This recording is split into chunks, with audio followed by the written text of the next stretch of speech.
smarts and my...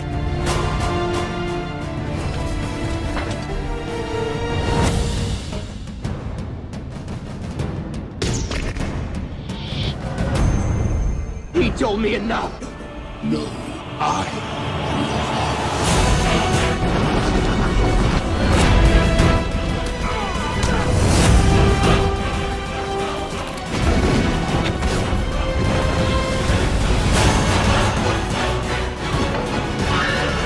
Here's Chuck.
Hey everyone, it's Don G. Corleone here, and oh boy, I am here with a brand new epic movie rant. Just judging by what's already beside me, I don't need to say what it's for. I don't need to say what the movie I'm going to be epic ranting on is because the poster is already right beside me. Yeah. Already beside me. How cool is this?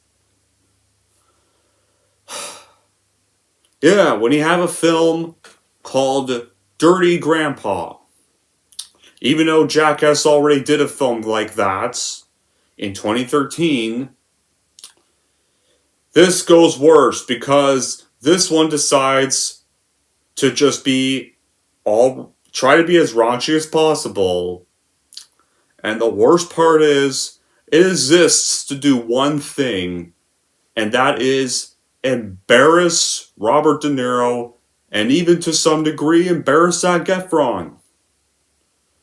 I don't know how De Niro agreed to do this. To have no idea why. But the thing is though, what's even the plot of this film? Well, the film is about a guy named Jason Kelly, who's the grandson of our grandpa character, who's literally named Dick Kelly. Yeah, Dick is a good name for this guy, and I'll get to that later.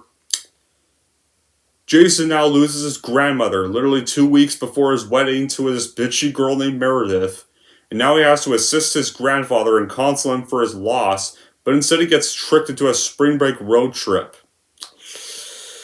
Still now chasing youth once again with the help of two other girls named Shadia and Lenore, these two men have to literally go on an adventure they will never forget. So, how is this even made? Well, guess this, guys. The film's script was featured literally in this 2011 edition of Blacklist, which is an annual listing of well-received but unproduced scripts in circulation.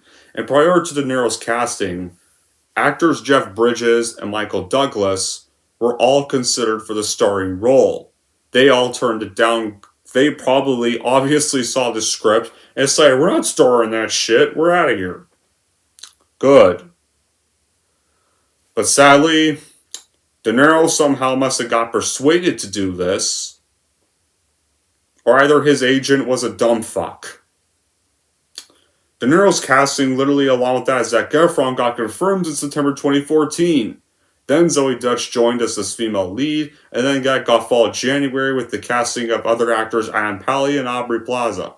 And Plaza stated she was literally inspired by the role because it was different from the character she normally played.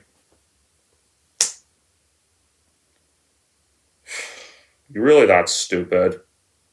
You really? Oh my god. was also inspired by the fact that the role let her engage in physical comedy. Didn't you already do that with Scott Pilgrim vs. the World and Parks and Recreation? Didn't that already just happen? Apparently not. Principal photography, then, when it became to filming the movie, it began with the principal photography in Atlanta, Georgia on January 2015. And then the rest of the filming took place in McDonough on February 4th. Then February 9th to 10th, filming took place at the Grand Atrium. And then preliminary shooting of the film ended on February 2015 in Georgia.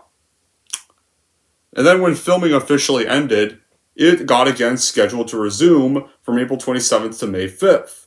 And the cast and crew were filming spring break scenes on Tybee Island in Georgia. Then April 27th, filming resumed, and the production finally actually properly ended on May 9th, 2015. So, because, obviously no summer crowd would go watch shit like this, the film would be theatrically released into the theaters at the beginning of January 22nd, 2016. And that's the year I graduate high school, the shitty-ass film has to come out. Of all the times they chose. Somehow, I don't know why, but it apparently grossed $105 million. I'm really shocked it did. It deserved 0. But it was panned by critics, which was fucking well deserved. Several called it one of the worst films they had ever seen. Also well deserved. Because it is one of the worst films made. So now we're going to get to my reaction. As for my reaction, let's say the actors first. Yeah, guys, I like Robert De Niro in a lot of films. He's been in plenty of films I liked. Hell, this guy was even younger Vito Corleone in what is easily my favorite sequel of all time. Literally.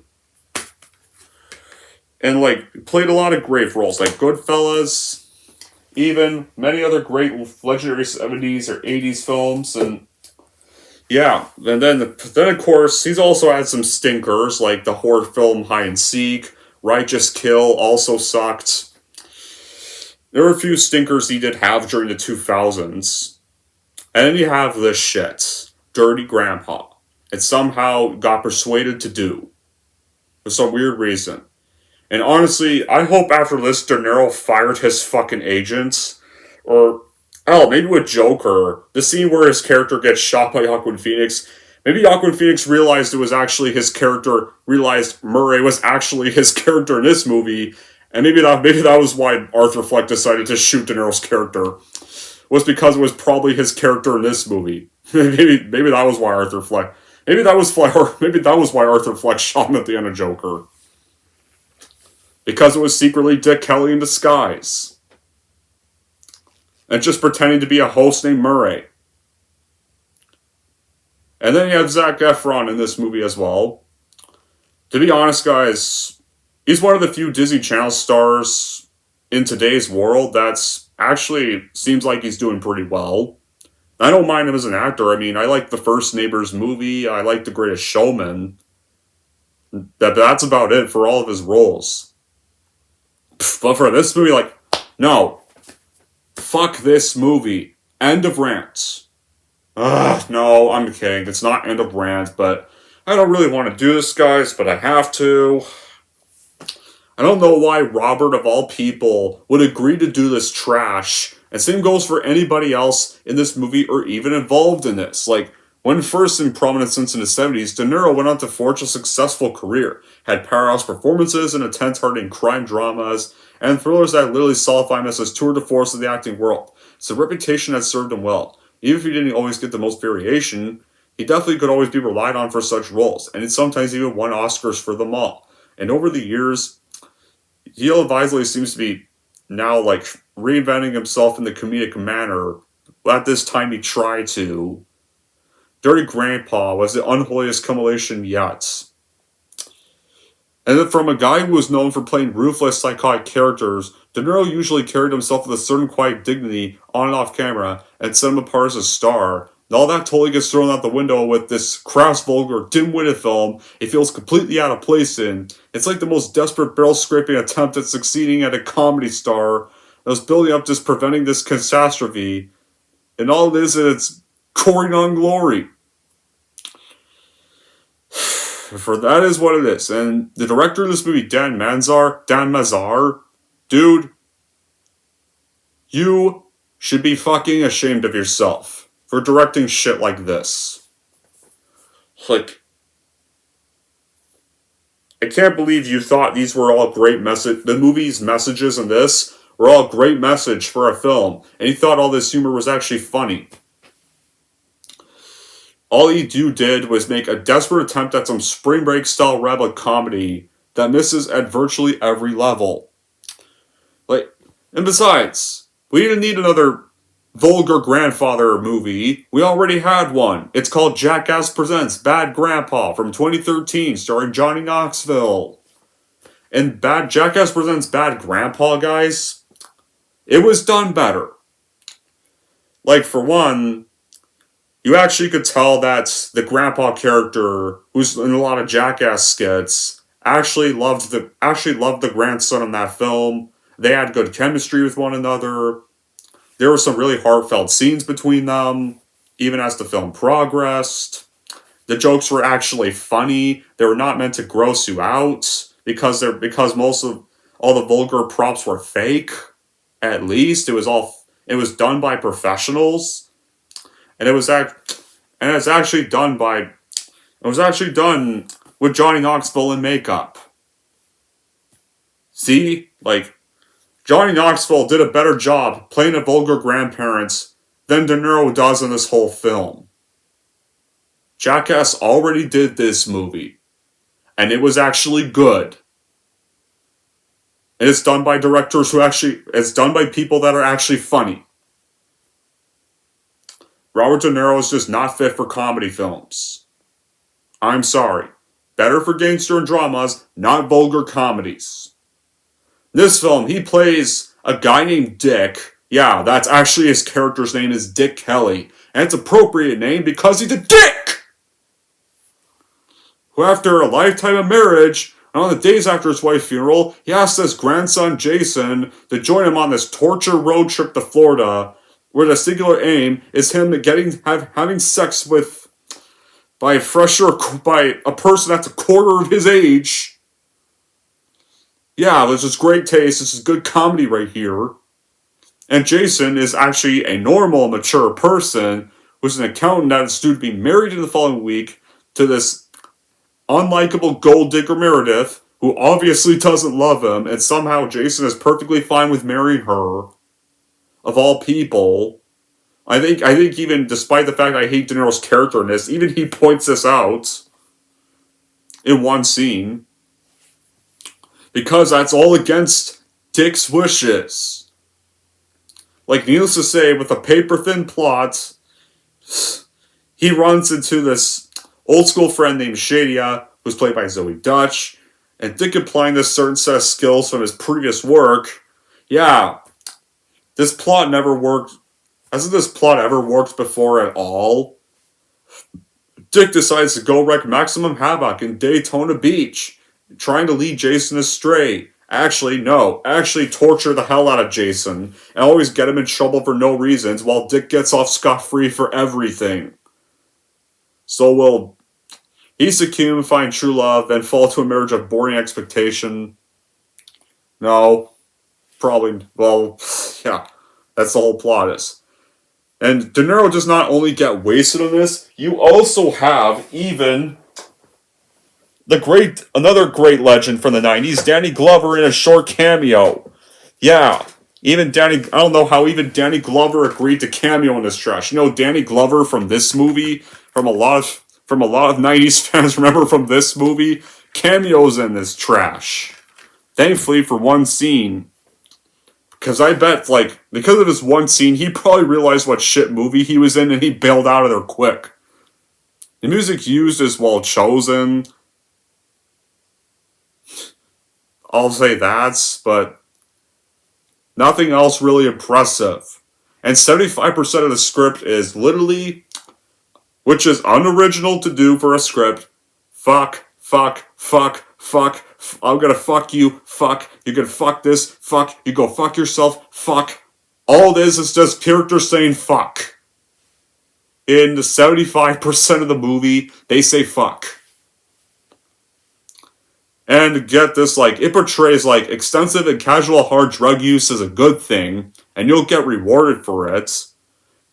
Because that's a great message in a comedy movie. You get rewarded for drugs, or selling drugs even. You'll become buddies with the cops in one scene.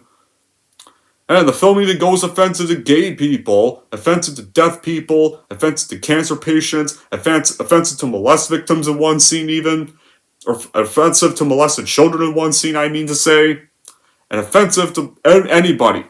And it's deeply offensive to lovers of cinema, especially those who love great actors like Danny Glover and Robert De Niro. Like, I don't know what they even try to do, a teen comedy or a movie that sends some kind of message, which no one gets what it may be, but they don't get to do any of those. Like, the guy selling drugs, like, this scene happens again and again and again. They try to make it so funny that the police will let him sell drugs, and when he's in jail one part, like, oh, we recognize you, you're free to go. And the guy repeats this scene 100 times. Everything is so forced, so unnatural, and that comment about people in Florida, ugh. Yeah, hell, the stoner guy that keeps selling drugs in all the scenes on repeat shoots up his own store and goes, well, this is Florida, and we can shoot up anything in here. No, you can't. You can't shoot up you're not allowed to use guns pretty much anywhere except for hunting animals. You're not allowed to shoot anybody anywhere regardless what place it is. Who wrote this shit? Like, when a movie is bad, sometimes it can be so good it's bad. And there's a big difference with that. Between so bad it's a good movie and just so bad it's bad, bad, bad. Movies like The Room or the EPIC RANT remake, those are all classics because they're so bad you laugh at them because of how stupid they are. But then there's bad, bad movies where you can't even get any enjoyment out of it. And this was bad, bad. Are there likable characters? No. Are there realistic choices? No. Do people act like human beings? No. Does this movie have good comedy scenes? No. None. You can't identify with any of these characters. You don't give a fuck about them because they don't feel like real people. They behave like loser 10-year-olds who do nothing but swear and think it's fine to commit crimes. The dialogue is not realistic. The scenarios are not even realistic. Every character in this movie feels like a cartoon character or a psychopath that somehow is allowed to stay out of jail. And that one psychopath that somehow is not in jail goes to Dick Kelly. Like, how the hell is this pedophile guy not in prison? At all. He clearly doesn't give a shit about his grandson. He treats his grandson like garbage, puts his finger in his ass in lots of scenes for no reason, and even wants to go have sex with younger people. And this is supposed to be funny. And the level of intelligence of the characters, it's zero. None of their actions make sense. The whole movie just feels like a bunch of stuff happening for the sake of a joke. It's never cohesive, and this movie is just offensive and insulting on every single level. And I usually try not to bring that stuff up in my rants, but it's true. For this one, the difficult thing about raunchy comedies in today's era, it's hard to pinpoint something it's funny or why it's not. And in a movie, there's nothing funny in it. At all. Nothing is fucking funny. Example, in the beginning of the movie is you can literally get to kind of know the main character's cousin, who is just this irritating, unfunny jerk, and you don't see him for the rest of the movie until almost the ending. And the payoff to that joke, it happens like an hour later. And it takes way too long for him to get to the payoff, and it never works. And apparently, apparently it's even classified. It's like they badly try to be funny, and that's just why they classify this as a comedy. Because there's no humor whatsoever. All they're doing is crossing every single line possible, like sexual contact with children, like with the bee scene with Zac Efron that I'll get to later, animals, and even family members. And it's even literally It's inappropriate and offensive to just about any demographics. Every single demographic. Such as it's like offensive to the elderly, it's offensive to police officers, it's offensive to crime victims, anybody. And like nonetheless, even though this is not considered a minority, like just about anybody else that's just trying to be a grown-up. Even. You know what this should be instead of a comedy movie? This should be a horror movie. This deserves to be called a horror film because it's about some creep named Dick, which is an appropriate name for him because he's an actual dick in the movie, played by De Niro, who I really hope De Niro fired his damn agent after starring in this trash. Like, this character he plays is an irritating, insufferable character I hated who belongs in jail. He's abusive, he's selfish, he's immature, he's creepy, he's uncaring. He treats Efron like shit the whole entire movie, and they have some of the worst grandson chemistry yet. And he's even narcissistic. And you know something that's gross? Like, when we meet Aubrey Plaza's character, her character, and De Niro's character, they fall in fucking love! What idiots thought this was great for a movie? Nobody! It's disheartening to literally watch De Niro deliver one disgusting line after another to Zac Efron, who's just trying to get his grandfather to a new retirement home and system and try to reconnect with him, and this guy's being an asshole, of all things. And all of this while making just use of pretty much every single swear word that exists in the English book. Like, yeah, we know, like, usual comedy, R-rated comedies always have a few F words. Like, I'm not saying the F word is bad. I'm familiar with the F word. I've heard it lots of times in every single movie I've watched at this rate. And throughout a movie, but there's not a single conversation or character in this movie that does not absolutely overuse this word and many others. And what this movie tries to tell you guys, you're allowed to do and sell drugs. You're allowed to lie and cheat to people. Lie to people and cheat off them. You're allowed to drink excessively until you pass out from alcohol poisoning. You're allowed to break the law. You're allowed to shoot up in your own store, apparently, because it's Florida. Even though it's illegal to shoot up anywhere unless you're in the forest hunting. And you have to use certain guns to hunt. And chase after nothing else for the next hookup, and using and betraying your loved ones and breaking their hearts. To top it all off, these bad choices end with you meeting the love of your life, and you live happily ever after. The end. A great story. Way to fucking go. I hate to break it to you, but that's not how the world works. Like, if somehow any, teenager or graduate would watch this and pick up the idea of this whole message being cool and funny,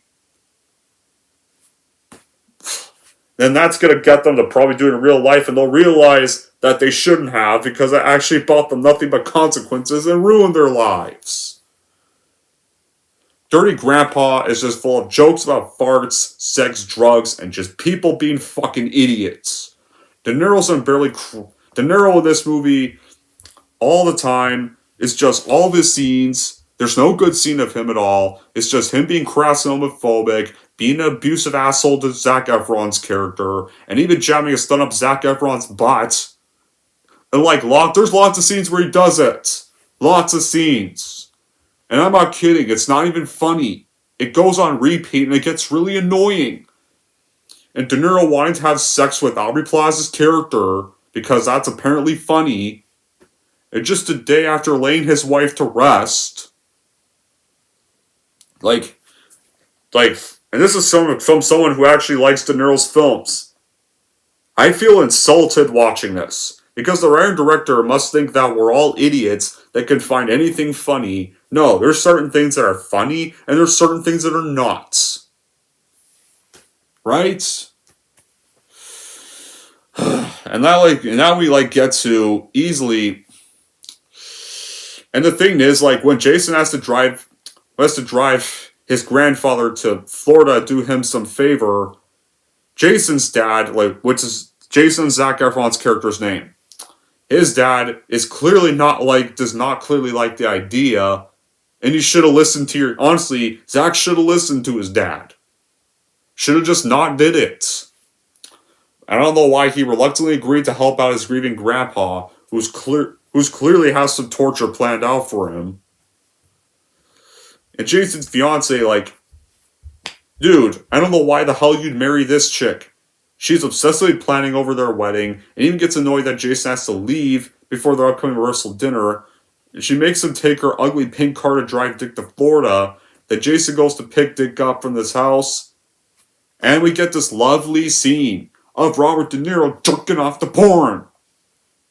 This is nice, guys. I want to see De Niro butt-ass naked and dick into porn. I totally want to see that. Everybody wants to see that. Doesn't that sound like a great time to watch with a family and at the movies? No, it fucking doesn't. At all. And Jason's obviously horrified, yeah, I don't want to see that, ready to go, God. As soon as Jason saw that should have been a sign that there's something not right with this Dick character. And then the two hit the road, and then they stop at a diner, and Jason talks about his job as a lawyer, which he makes sound boring. Then Dick gets out of the restaurant for a moment, and then from a few tables down, we meet Zoe Dutch's character, named Shadia, who spots Jason, and apparently these two actually met in a class. She goes to talk to him, but Jason gets distracted, and Jason obviously thinks she's a waitress, even though she's not dressed up like one, for some weird reason. There to collect their check. She takes his money and runs away with her friends Lenore, Aubrey Plaza's character, and this other guy named Bradley, who's also a douchebag. Jason catches her before they drive away. Then he finally recognizes Zoe Dutch's character. And I don't know why Jason didn't know this before. But then Dick comes out, and he pretends to be a college professor, and that apparently attracts Aubrey Plaza's idiotic character. And she really wants to have sex with the professor. Which is not funny, which is actually disturbing to listen to. Then Dick and Lenore agree to meet up in Daytona Beach, but Jason, obviously is against the idea.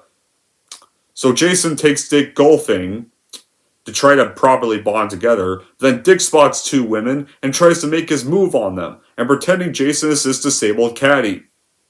Then when Dick isn't looking, Jason tells the women how Dick isn't taking his wife's death well, and it prompts them to leave. This gets Dick all upset. And he tells Jason that he wants to take this trip so he can have as much wild and unprotected sex as he can. And Jason literally should have been a sign that Jason should have taken this guy to jail. But he's like, okay, I'll drive you down. Fine, but if it means you'll finally stop bugging me. Oh, dude. No, this guy should go to jail. This guy is treating you like crap. This guy's making you look bad in front of people. This guy's getting you in trouble. And I don't know why you'd even agree to something like this. And yeah, you've already guessed it. The plot just simply revolves around lots and lots of binge drinking and parties the rest of the movie after that part. Then just girls in bikinis, pool parties, beach parties, drinking, drugs, lame pranks, drinking, sex, nudity, drinking, jail time, muscle flexing, plenty of drinking, and it's literally just a modern-day frat boy flick with a grandpa character as the protagonist, minus any originality because frat boy flicks were a big staple in the 80s. Biggest example of that one was basically National Lampoon's Animal House. This odd party pairing drive off on this road trip of sorts in an attempt to reach Florida. And who knows how far they even get because the entire flick gets basically taken up with the duo getting involved in parties so De Niro can try and get laid with Plaza. And it's against the wishes of shocked Efron, of course, but ends up getting tricked and drugged into doing it, winds up enjoying it, winds up walking somewhere hungover and naked, or even in jail. The whole time Jason is trying to hide all his outrageous behavior from his gold-digging fiancé and his strict parents.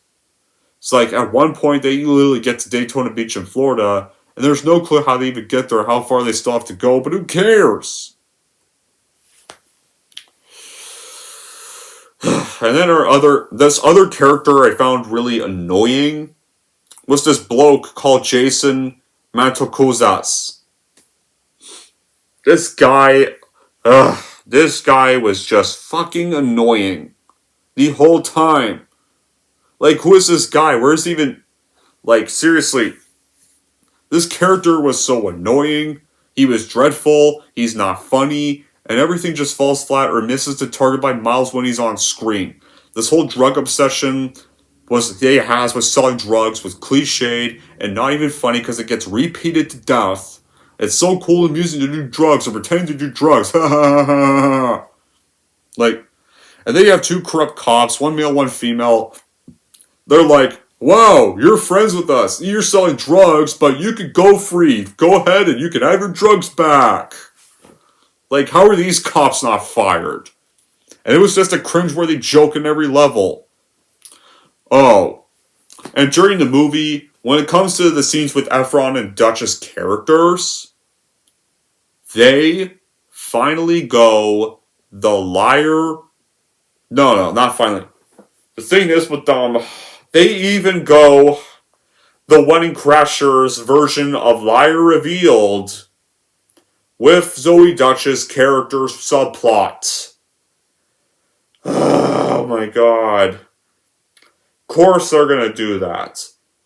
I absolutely hate the fuck out of Liar Revealed. Wanna know why? Because it's not creative. It just exists to add drama to the story. And literally the plot is that how that dumb cliche works is one of our lead character makes up a lie and to fit in with this club that he meets and they start to bond, but then either the lie gets accidentally slipped or either the antagonist, if there is one of the story, or an asshole of the group will reveal their lie, and then the friends they've made, they all get angry at the lead. They're like, get lost. We don't want to see you again. And then he gets some stupid moping and doping crap. But then the lead's like, wait, I could go back. Gets motivated to return. And then all's forgiven. Yeah, that's how that stupid cliche works. When are the movies going to stop doing that? It didn't work in A Bug's Life. It didn't work in Wedding Crashers. It was a bad quality for Rango. I like Rango, but they did not need to go that route. It's a bad problem for many other films that think it's okay to repeatedly use this trope to death, but it doesn't work. It just makes the movie take longer.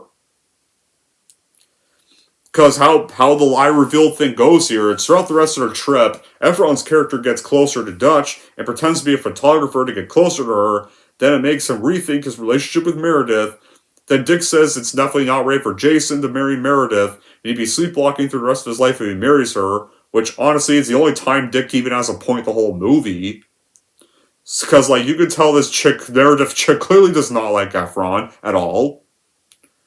And then, of course, Dick ends up hanging out more with Lenore, but then Tyrone is game, and also Tyrone is game when they become friendly. Then the group goes to a karaoke bar. Cody sneaks by them and stuffs a large bag of weed in Jason's coat, and looks at Dick's driver's license. Then when Dick goes up, Jason and Shadia then sing a song together. And then, of course, this is when the lie revealed scene happens. Cody reveals to Lenore and Shadia that Dick's not a professor, but he's a former Special Forces operative. And it's a fact that no one in the family knew about. And then Cody even tells about Jason's engagement to Meredith. And it forces him to tell the truth to Shadia, who reasonably, like every lie revealed scene here, gets pissed at him, tells him to go away, and then the cops show up and arrest Jason for the weed. And it's not even the only scene where Jason even gets arrested.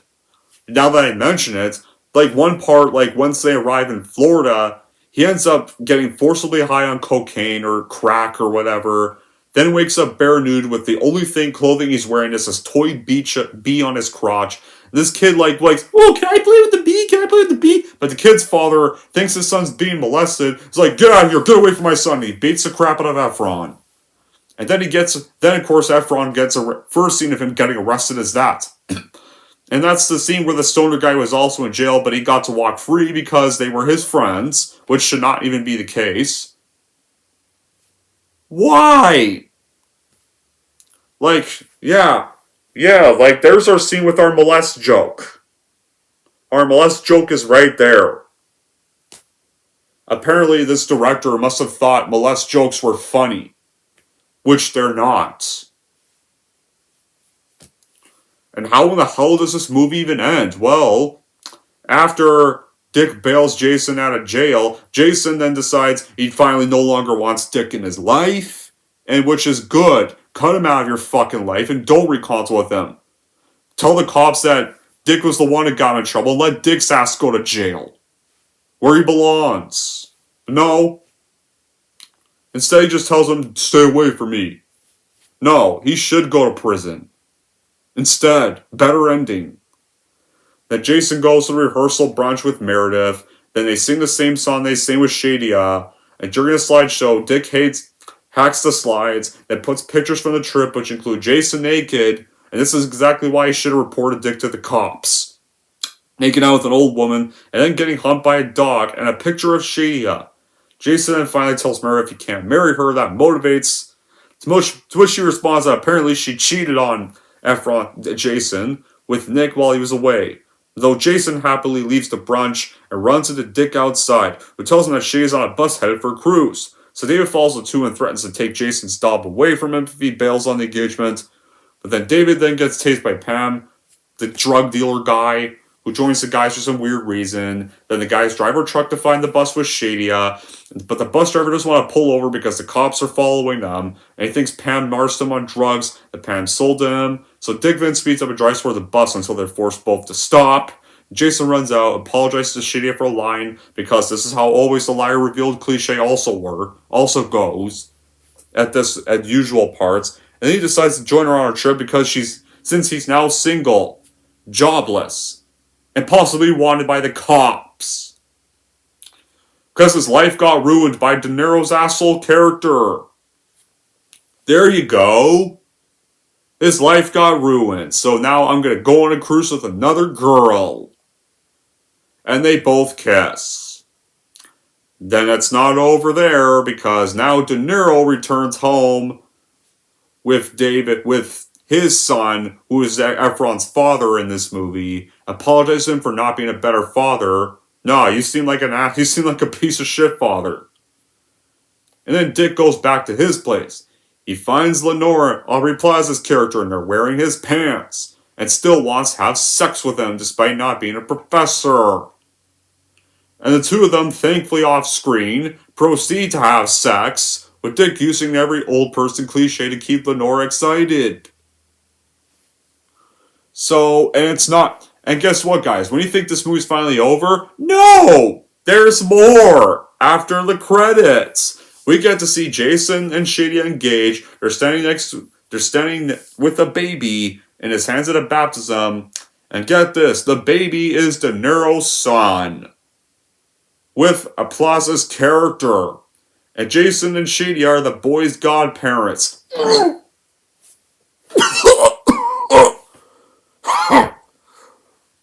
Oh, God. Yeah.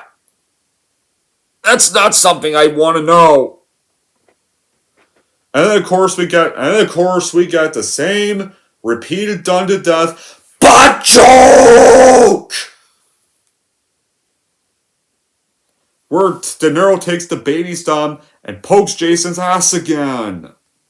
And then the movie's finally over. So yeah, it literally ends with Dick the pedophile marrying and basically raping Aubrey Plaza's dumb character. Then these two get to have a baby, and Jason and Shady end up being the boy's godparents. That Jason even uses one bit of bad language during the end, and Dick hypocritically tells him, not in front of my son. Says the guy who's been swearing non-stop the whole movie. Yeah, I'm not falling for that. Bullshit. Yeah. And did many other disgusting things that were not even funny in this whole movie. And this baby won't have his dad for long because De Niro's character is going to likely kick the bucket quick. No. Horrible ending. You want to know what's a better ending? Jason actually gets fucking fed up, tells the cops that his grandpa was how he got arrested twice, was the real culprit, And also about all his other gross antics. His grandpa gets arrested, goes to jail for the rest of his life. That's a better ending. That would have been better. Screw this movie hard. Screw the directors, screw BBS Films, screw Lionsgate, and screw the ending altogether in this whole damn movie altogether. If there's one good quality, it's Danny Glover's one scene, and that was it. Why? Because it's a brief cameo, and he gets wheelchaired out of the scene quick. I bet, Danny Glover probably recognized, oh shit, I have to be in this shitty movie? Hell no, I'm out of here. Nurse, wheel me out of here so I don't have to star in this crap film. So yeah, Danny pretty much dodged a bullet leaving quick, and that's the one part I liked, because it means he didn't have to be wasted on this trash. Other than that, nothing else is good about this movie. Dirty Grandpa, it's definitely horseshit. Please never watch it. In the end, Dirty Grandpa is a film that is never to be seen by anyone unless they want to see Robert De Niro and Zac Efron completely embarrass themselves. Anyways, that's it for my review of Dirty Grandpa, and if you're wondering how I'm going to rank Dirty Grandpa, here's how I'm going to rank this movie. So overall, this is a movie that only exists to embarrass De Niro and any of his fans, as well as embarrass any fans of Zac Efron, and it must never be seen by a single person unless they really just want to watch one of their favorite actors be massacred. And if you're wondering how I'm going to rank Dirty Grandpa, I'm going to give Dirty Grandpa, obviously, a 0 out of 10 like it deserves. There we go. That finally wraps up this epic rant for Dirty Grandpa. Now, if you don't mind, I'll just go rewatch Bad Grandpa for a better version of this film. And you're wondering, what's the next review going to be? Well, I'll decide on that later. Until then, that'll be it for this epic rant. Thank y'all for watching. If you like this, want to see more, don't forget to like, subscribe to Don G. Corleone.